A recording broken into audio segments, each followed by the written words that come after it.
This is me trying to get a long exposure shot of the water with my feet being in frame, not expecting the water to get that high up.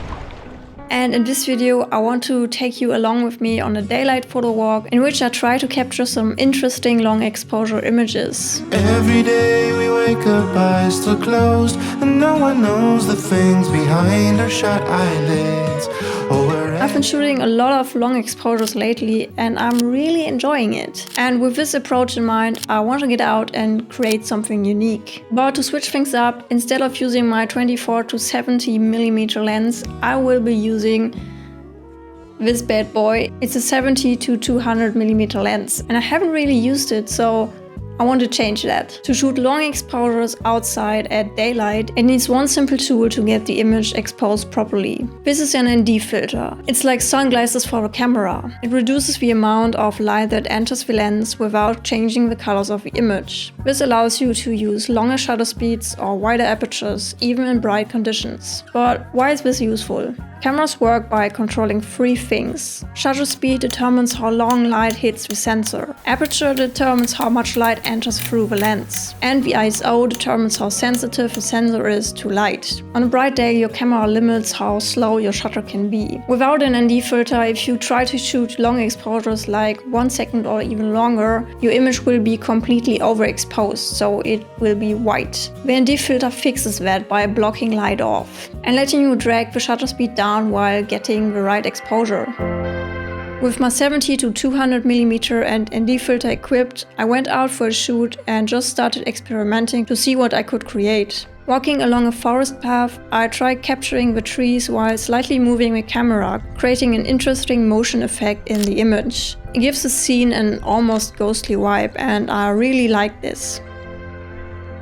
Next, I applied the same technique, but this time with a house in the background and some trees and branches in the foreground. Here, the focal length really came in handy. I wanted to highlight certain details of the house and it worked really well. The windows and roof are still recognizable, but the long shutter speed makes the image feel abstract again.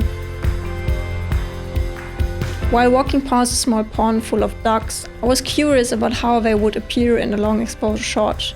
The real surprise here was the reflecting water. Using a long shutter speed smoothed it out into a mirror-like surface. I love the circular motion I created with the camera while keeping the duck at the center of the frame.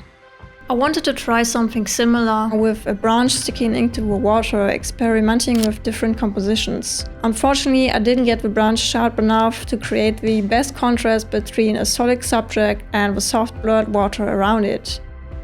At the river, I attempted to recreate my earlier duck shot, but with a slightly different approach. The water here was much more turbulent than the pond, creating more natural movement in the scene. I'm unsure about the composition, but I like that the ducks remain visible while the motion adds to the atmosphere. I took several photos of the waves crashing into the stone, creating a really interesting effect.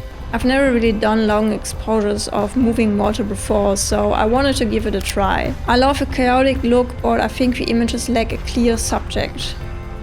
For the next shot, I decided to place myself in the frame to introduce a subject. I took several photos in different poses, also adding some movement with my legs to make the composition more dynamic. And then this happened.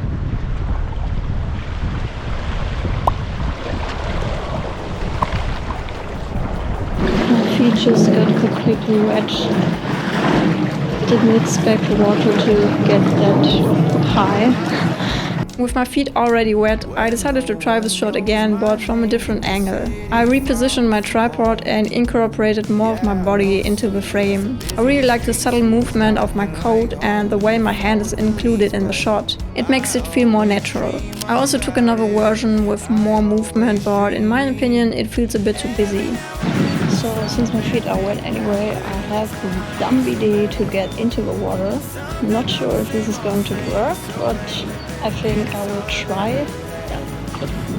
And it will definitely gonna be my last photo for today, because afterwards I'm going to head home and get my feet wet again.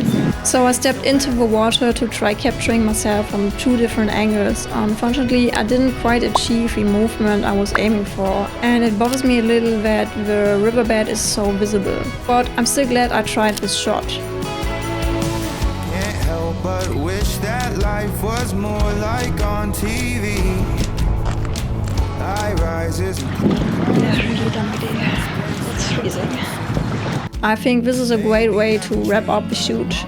So I really hope you enjoyed watching this video, and I would love to hear your opinion on the outcoming images. And of course, if you would ever try getting your feet wet for a good photo. Thanks a lot for watching, and I will see you in the next one.